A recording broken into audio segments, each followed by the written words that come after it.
Belajar, mari belajar.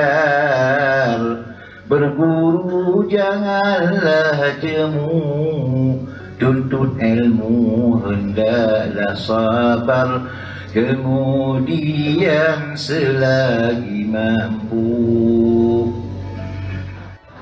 Tuntut ilmu wajib sabaran, walau hujan angin berdebu.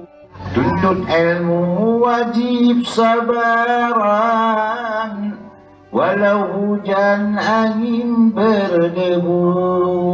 Walaupun harus kita berenang dalam lautan yang banyak hiu.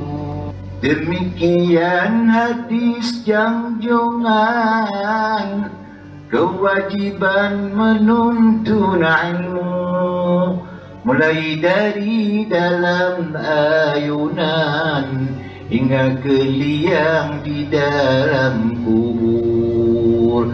Belajar, mari belajar. Berguru janganlah jemu, tuntut ilmu hendaklah sabar, kemudian selagi mampu.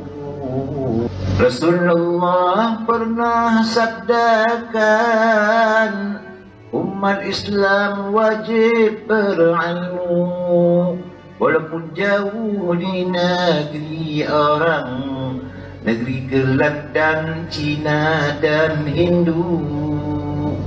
Tapi sekarang cukup mudahan, pelajaran dekat di situ. Al-Fatah di pinggir jalan, ada pimpinan dekat di situ.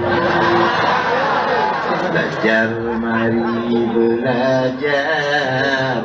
Berguru janganlah jemu, tuntut ilmu hendaklah sabar, kemudian selagi